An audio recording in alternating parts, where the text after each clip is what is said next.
V-Guard presents कौन जीत रहा है, को पावर्ड बाय सेंसोडाइन एंड विमल। बोलो जुबां केसरी।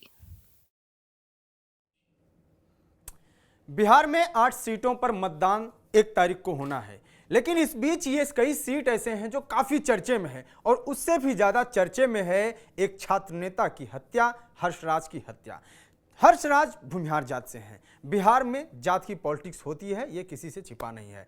हर्षराज की हत्या का असर बिहार की 8 सीटों पर कितना पड़ेगा ये देखना होगा, क्योंकि ऐसी कई सीटें हैं जो भूमिहार बाहुल हैं और नीतीश कुमार की सरकार है। क्या गवर्नमेंट पे असर पड़ेगा, क्या प्रशासन पे आरोप लगेगा, क्योंकि हर्षराज की जो हत्या हुई है वो एक यादव लड़के के द्वारा हुई है और ऐसा कहा जा रहा है कि भले ही वो आयशा से जुड़ा था, लेकिन इसका असर ज्यादा किस पे पड़ेगा, क्या उस समाज पे पड़ेगा या पार्टी के तौर पे देखा जाएगा। पाटलिपुत्र पर इसका कितना असर पड़ेगा और जहानाबाद पे कितना पड़ेगा असर, ये इस पर हम बात करेंगे। जहानाबाद पे खासतौर से इसलिए भी बात करेंगे कि क्योंकि जहानाबाद का मुकाबला इस बार काफी मजेदार है। जहानाबाद में जदयू से चंदेश्वर चंद्रवंशी हैं तो उनके सामने आरजेडी से सुरेंद्र यादव हैं। 2019 के मुकाबले में मात्र 1800 वोटों से जीती थी जदयू वहां पे, और इस बार मुकाबला कितना कड़ा होने वाला है इस पर बात करेंगे। हमारे साथ बात करने के लिए पंकज सर हैं और मेरा नाम है अंकित। सर, सबसे बड़ा मुकाबला जो जहानाबाद का है और क्या क्या स्थिति है वहां पे, अरुण कुमार से कितना वहां पे नुकसान होने वाला है? देखिए, आपने सबसे पहले बात की हर्षराज हत्याकांड की। हर्षराज हत्याकांड 27 तारीख से लगातार चर्चा में है और इसकी बड़ी वजह यह है कि हर्षराज स्टूडेंट लीडर भी थे और उनका एक एफिलिएशन भी था। वो शांभवी चौधरी के लिए प्रचार करते देखे गए थे। सायन कुणाल के साथ उनका फोटो है जो कि शांभवी चौधरी के पति हैं, और कहा यह जा रहा था कि वो एक्टिवली सोशल एक्टिविटीज में पार्टिसिपेट करते थे। लॉ का एग्जाम देने गए थे और उनकी हत्या चंदन यादव के द्वारा कर दी गई। चंदन यादव आयशा से जुड़े हुए थे। आयशा ने चंदन यादव को निष्कासित कर दिया है और इस घटना की कठोर निंदा की है। लेकिन बड़ा सवाल यह उठता है कि बिहार की राजनीतिक पृष्ठभूमि को देखें तो आप जाति नजरअंदाज नहीं कर सकते। ये वहां के लिए बहुत महत्वपूर्ण है, क्योंकि आप ध्यान देंगे हर्षराज की हत्या हुई तो उनके घर पर पहुंचने वाले अगर मुन्ना शुक्ला थे तो वीणा देवी भी थी, क्योंकि वैशाली के रहने वाले थे और दोनों जो हैं वहां से उम्मीदवार हैं। मुन्ना शुक्ला भूमिहार जाति से आते हैं, वीणा यादव राजपूत समाज से आते हैं, वीणा देवी माफ करिएगा, और वीणा देवी एनडीए की उम्मीदवार थी, लोजपा रामविलास की उम्मीदवार थी, मुन्ना शुक्ला आरजेडी के उम्मीदवार थे। लेकिन हर्षराज की हत्या के बाद चर्चा बहुत तेज होने लगी है।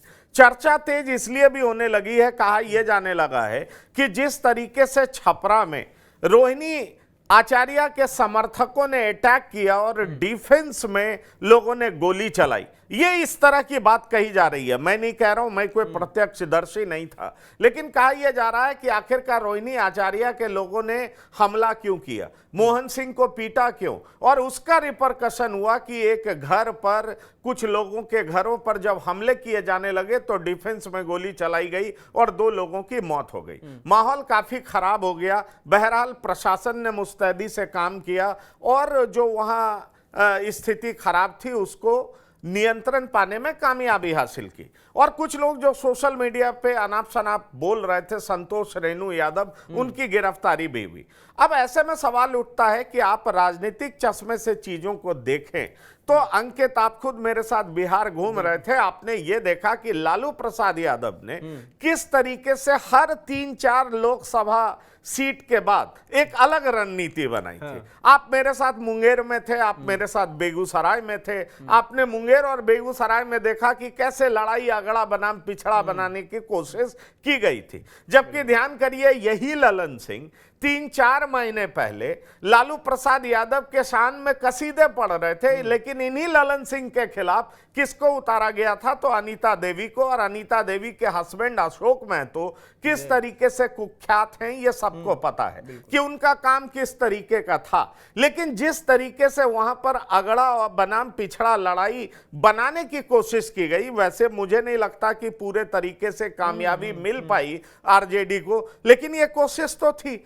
आपने देखा गिरिराज सिंह के खिलाफ अवधेश राय को उतारा गया। ये ठीक है कि कम्युनिस्ट में कई भूमिहार लोग भी हैं, उन्होंने वोट किया है उनको, लेकिन वहां भी माहौल कुछ इसी तरीके का बनता हुआ दिखाई पड़ रहा था, क्योंकि पब्लिक डिस्कोर्स में हम जाते थे तो हम सुनते थे कि इस तरह की बात हो रही है। लेकिन आप ठीक खगड़िया पहुंचते तो स्थिति बदली हुई नजर आती थी। और छोड़िए, जब आप वैशाली पहुंचे और मुजफ्फरपुर पहुंचे तो आपने देखा किस तरीके से स्थिति बदली हुई नजर आ रही थी। दरअसल वहां पर दिख क्या रहा था, वैशाली में दिख रहा था मुन्ना शुक्ला भूमिहार जाति से हैं, मुन्ना शुक्ला को आरजेडी ने उम्मीदवार बनाया और उनको उम्मीदवार बना के न सिर्फ वैशाली में जीत सुनिश्चित करने की कोशिश की, बल्कि इसका इंपैक्ट उजियारपुर में भी पड़े, इसका प्रभाव मुजफ्फरपुर में भी पड़े, इसका प्रभाव पाटलिपुत्र में भी पड़े, उसकी भी कोशिश थी। और हमने मुन्ना शुक्ला का जब इंटरव्यू किया तो मुन्ना शुक्ला ने खुलेआम हमसे कहा कि हमने सरकार बनाने में मदद की, एनडीए की, हमारे समाज ने हमसे अपेक्षा और हमारी ही उपेक्षा, ये मुन्ना शुक्ला के शब्द थे। तो अब आप याद करिए कि इस तरह के शब्दों को बयां कर रहे थे मुन्ना शुक्ला, लेकिन बड़ा सवाल यह उठता है कि इसी सब के बीच हर्षराज की हत्या हो जाती है। अब कहा जा रहा है कि जहानाबाद, जो कि आपका सवाल है कि जहानाबाद में इसका असर क्या पड़ेगा, तो देखिए हर्षराज किस जाति से आते थे, उनको मारने वाला चंदन यादव ने उनकी हत्या कर दी। ऐसे में बड़ा सवाल उठ रहा है कि आप जहानाबाद देखें, जहानाबाद में भूमिहार और यादव दो बड़े फैक्टर हैं, दो सबसे बड़ी जाति है। यादव से सुरेंद्र यादव खड़े हैं, भूमिहार को टिकट पिछली बार नीतीश कुमार ने नहीं दिया, एक नया एक्सपेरिमेंट किया, चंदेश्वर चंद्रवंशी वहां से 1700 कुछ वोटों से जीत गए। लेकिन पिछली बार जगदीश शर्मा घूम रहे थे, वो कह रहे थे कि अगली बार मतलब 2024 में राहुल शर्मा को टिकट दिया जाएगा, लेकिन दिया नहीं जा सका। और उसके बाद भूमिहारों की नाराजगी चरम पर थी। भूमिहारों के बीच जब हमने बात की, क्योंकि हम बिहार घूम रहे थे, लगातार हम लोगों के संपर्क में थे, तो हमने कई लोगों से बात की। उनका कहना था कि देखिए जिस तरीके से वैशाली छीन लिया गया, मुजफ्फरपुर छीन लिया गया, उसी तरीके से नीतीश कुमार जहानाबाद भी छीन लेना चाहते हैं। लेकिन ये इस वजह से नाराजगी साफ दिख रही थी। भूमिहार जो कि एनडीए के वोटर्स माने जाते हैं परंपरागत तौर पर, उनकी नाराजगी साफ दिख रही थी। और यह दिखाई पड़ रहा था कि अरुण कुमार जो कि बीएसपी से उतरे हैं और 2014 में जीते भी थे रालोसपा से, तो अरुण कुमार के पक्ष में कुछ लोग बयान दे रहे थे, लेकिन दूसरी तरफ ये कह रहे थे कि इस बार हम लोग एनडीए को हरा देंगे और उनको बता देंगे कि हमारे बगैर यहां कोई जीतेगा नहीं। तो इस तरह की बात चल रही थी। लेकिन ये हर्षराज की हत्या होने के बाद चीजें काफी बदली हुई दिखाई पड़ रही। वैसे मैं आपको बता दूं कि हर्षराज की हत्या की कड़ी भर्त्सना तेजस्वी यादव ने भी की है, रोहिणी आचार्य ने भी की है, और इसको जातिगत तौर पर देखने की कोशिश नहीं की है। ऐसा नहीं है कि तेजस्वी यादव ने चंदन यादव की तारीफ की है, चंदन यादव को पकड़ने की बात कही है तेजस्वी यादव ने। लेकिन अब इसकी चर्चा जहानाबाद में बहुत तेज है कि देखिए ये लोग जीते नहीं हैं, जब सरकार में आते हैं तो किस तरीके से एक समाज का मनोबल इस तरीके से बढ़ जाता है कि वो कानून अपने हाथ में लेने लगता है, प्रशासन को कुछ समझता नहीं है। और इसलिए जहानाबाद का जहां तक सवाल है तो यह माना जा रहा था कि वहां पर यादव और मुस्लिम तो एक तरफ है, 3.25 लाख यादव हैं, लगभग 1.25 लाख के आसपास मुस्लिम है। लेकिन जो भूमिहारों की भी संख्या बड़ी अच्छी है, वो भूमिहार बटे हुए थे। और ये भूमिहारों में बंटवारा को लेकर के ये माना जा रहा था कि ये बड़ा महंगा पड़ेगा जेडीयू पे, क्योंकि कुछ दिन पहले अशोक चौधरी भी वहां पर पहुंचे थे। अशोक चौधरी की बेटी शांभवी चौधरी हैं, उनकी शादी भूमिहार समाज में हुई है, सायन कुणाल भूमिहार समाज से आते हैं। ऐसे में अशोक चौधरी ने बयान दिया था कि हम लोगों का पैर भी पकड़ेंगे, उनको मनाएंगे, उनको समझाएंगे कि आप जेडीयू को वोट दीजिए, अगर नहीं दीजिएगा तो क्या स्थिति होगी।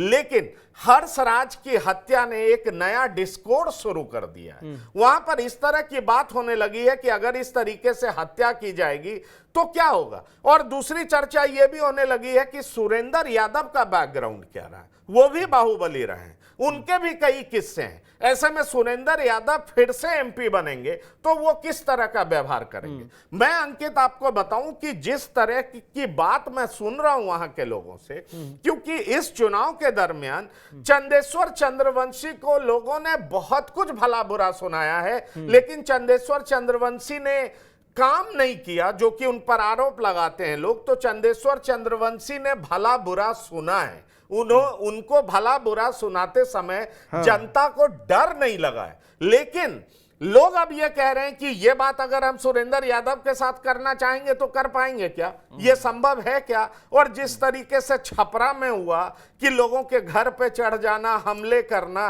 ठीक है, वहां पे दूसरा समाज रिएक्टिव था, रिएक्ट किया, सेल्फ डिफेंस में गोली चलाया, जैसा कि राजीव प्रताप रूडी ने बयान दिया और लोगों ने बयान दिया। क्या उस तरह की स्थिति हम जहानाबाद में बनने दें क्या?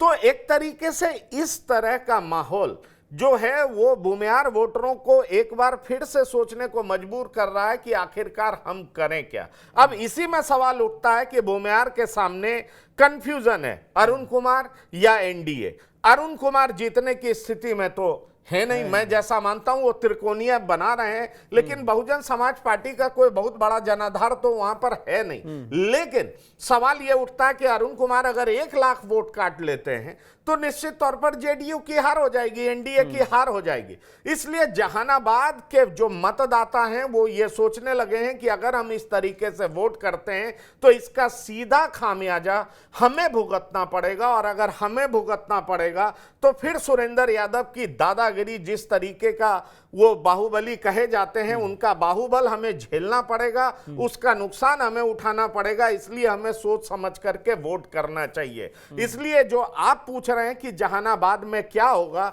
तो जहानाबाद में साफ तौर पर जो लड़ाई कुछ और दिखाई पड़ रही थी जब हम लोग घूम रहे थे आज से 5-7 दिन 8 दिन पहले, अब लड़ाई कुछ और दिखती हुई नजर आ रही है, और उसमें कैटलिस्ट का काम किया है हर्षराज की हत्या। हर्षराज की हत्या के बाद परिस्थितियां वहां पर बदलने लगी है। दूसरी बात मैं और कहना चाहूंगा कि जिस तरीके से भूमिहार गोलबंद हो रहे हैं, चंदेश्वर चंद्रवंशी के खिलाफ बातें कर रहे हैं, तो उससे पिछड़े और अति पिछड़ों में भी जोरदार गोलबंदी हो रही। तो ये जेडीयू के फेवर में जा रहा है, ये बात भी हो रही है। लेकिन जेडीयू को जीतने के लिए भूमिहार का सॉलिड सपोर्ट तो वहां चाहिए होगा। ऐसे में बड़ा सवाल उठता है कि क्या भूमिहार समाज को एकजुट करने में जेडीयू कामयाब होगी?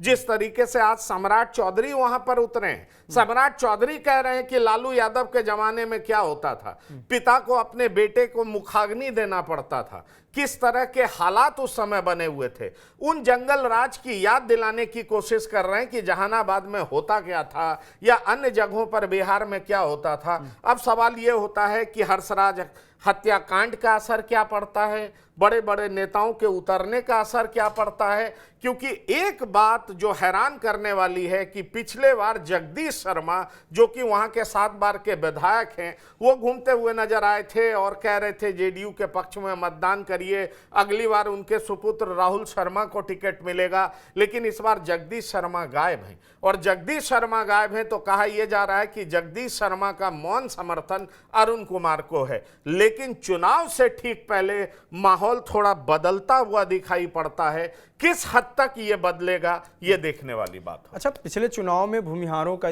सपोर्ट बीजेपी की तरफ था, ऐसा माहौल था, तो ऐसे में जहानाबाद में जब सबसे ज्यादा संख्या भूमिहार और यादवों की है, तो क्या अरुण कुमार के आने से कहीं ऐसा तो नहीं है कि जदयू, क्योंकि 1700-1800 वोट बहुत कम होता है, और ये भी नहीं है कि एक हत्या से पूरा परिवर्तन हो जाएगा। दूसरी चीज ये है कि दलित वोट बैंक, जो कि लाभार्थी वर्ग कहा जाता है बीजेपी का, जिसपे बीजेपी को लगता है ज्यादा वोट पाएगा, ऐसा तो नहीं है कि अरुण कुमार ज्यादा नुकसान पहुंचा देंगे और ये चुनाव एकदम से दिशा बदल देखिए, जाएगा? अरुण कुमार पुराने नेता हैं, 2 बार सांसद हैं। अरुण कुमार नुकसान पहुंचाने की हैसियत में हैं, इस बात से इनकार नहीं किया जा सकता। लेकिन सवाल ये उठता है कि हर्षराज की हत्या जो हुई है वो ताजा हत्याकांड है, और इसका प्रभाव किस तरीके से वहां के लोगों के जनमानस पर पड़ता है, ये बड़ा महत्वपूर्ण है। क्योंकि अब बिहार उस दौर से निकलना चाहता है। छपरा की घटना हो चाहे हर्षराज की हत्याकांड हो, ये दोनों ऐसी घटना है जिसकी चर्चा 8 लोकसभा क्षेत्र में जहां पर चुनाव होना है वहां बड़ी तेजी से हो रही है। और इसलिए सवाल उठ रहा है कि इसका इंपैक्ट क्या पड़ेगा। क्योंकि छपरा में आपने देखा 2 समाज के बीच में लड़ाई हुई, वो जातीय संघर्ष में तब्दील हो गया। वो तो प्रशासन मुस्तैद था, प्रशासन ने इसको वहीं पर विराम लगा दिया और कुछ लोगों की गिरफ्तारी हुई, इंटरनेट सेवा बंद की गई और बहुत तरह की बात हुई। इस वजह से वहां पर जो लड़ाई थी वो खत्म होती हुई दिखाई पड़ रही है। लेकिन आप चर्चा की बात करें तो चर्चा तो बहुत तेज है। आप मत भूलिए जहानाबाद में नरसंहार हुआ है और वो लालू उस समय मुख्यमंत्री थे। किस तरह का नरसंहार वहां पर होता था, सेनारी कांड से लेकर के आप तमाम तरह की बात याद करिए तो आपको पता चलेगा कि किस तरह के वहां पे कांड होते रहे हैं। उसमें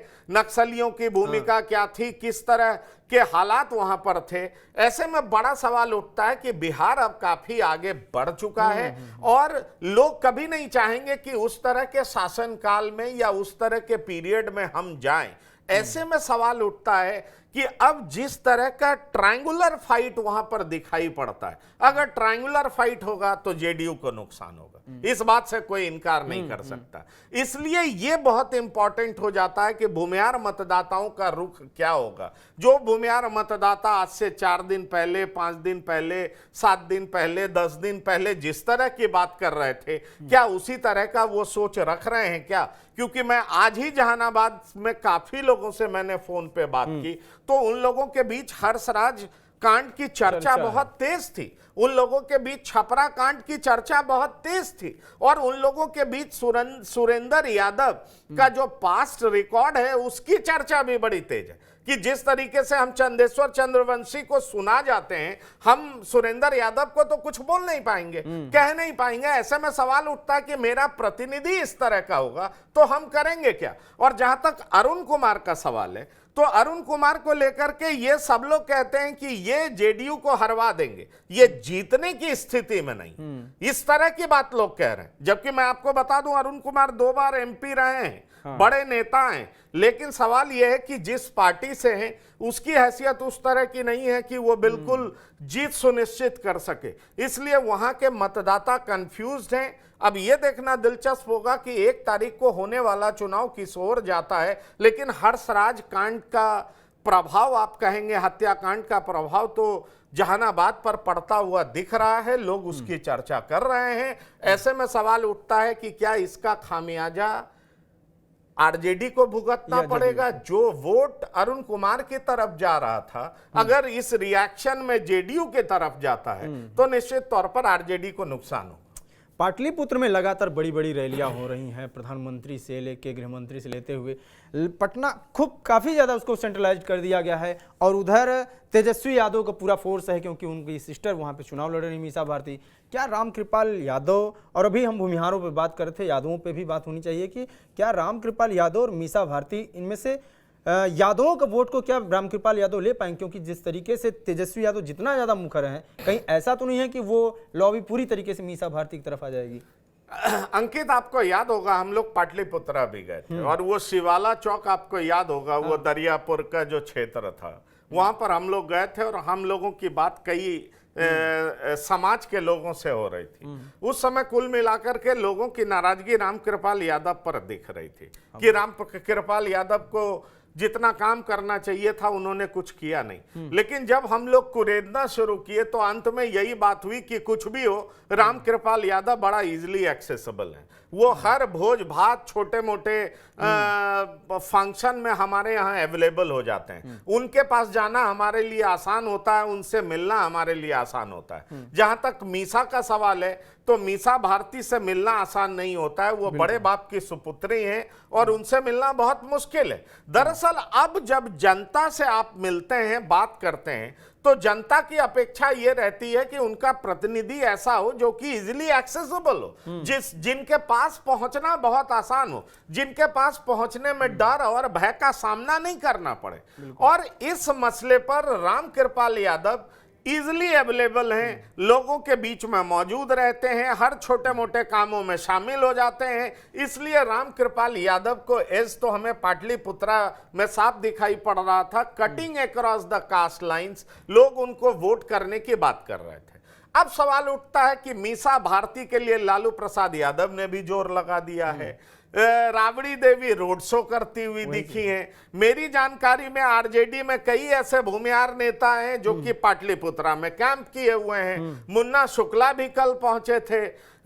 जो लखीसराय के एमएलसी अजय सिंह हैं वो भी वहां पर पहुंचे हैं। ऐसे में सवाल उठता है कि इतनी संख्या में लोगों का पहुंचना और पाटलिपुत्रा में पहुंचना, मीसा भारती के पक्ष में वोट मांगने की जो ये कोशिश शुरू हुई है, लेकिन फिर से सवाल यही उठ रहा है कि आखिरकार वहां पर होगा क्यों? क्योंकि इस बात से कोई इनकार नहीं कर सकता कि यादवों के बाद संख्या भूमिहारों की ही है पाटलिपुत्रा में। तो क्या पाटलिपुत्र के भूमिहार इस बात के लिए वहां पर मीसा को वोट देना पसंद करेंगे क्योंकि वैशाली में मुन्ना शुक्ला को टिकट दिया गया है, क्योंकि कांग्रेस से महाराजगंज से आकाश सिंह को टिकट दिया गया है, भागलपुर से कांग्रेस से अजीत शर्मा को टिकट दिया गया है। आरजेडी ये कोशिश जरूर कर रही है कि आरजेडी अपनी पार्टी को ए टू जेड की पार्टी बनाए और उसी तरीके से टिकट का वितरण किया है। ओबीसी में सेंधमारी करने के लिए 8 कुशवाहा समाज के लोगों को उम्मीदवार बना दिया। आप देखिए कई भूमिहारों को उम्मीदवार बनाया गया और इसलिए आरजेडी इस कोशिश को जरूर करना चाहेगी और इसको कामयाब पाटलिपुत्र में बनाना चाहेगी, क्योंकि 2 बार मीसा भारती रामकृपाल यादव से हार चुकी हैं। ऐसे में सवाल उठता है कि फिर से ये हर्षराज की हत्या जो हुई है और जिस तरीके से कल प्रोटेस्ट हुआ है पटना में, स्टूडेंट्स ने प्रोटेस्ट किया है, पुलिस को लाठी चार्ज करना पड़ा है, लोगों में ये चर्चा बहुत तेज होने लगी है कि आखिरकार ये सत्ता में आने से पहले ही जिस तरीके से इनका व्यवहार होने लगता है और जिस समाज से इसको जोड़ने की कोशिश हो रही है, ये पब्लिक डिस्कोर्स में बहुत तेज है। तो आपको नहीं लगता कि इसका असर पाटलिपुत्रा में भी पड़ेगा? क्योंकि आधा पटना तो पाटलिपुत्रा ही है,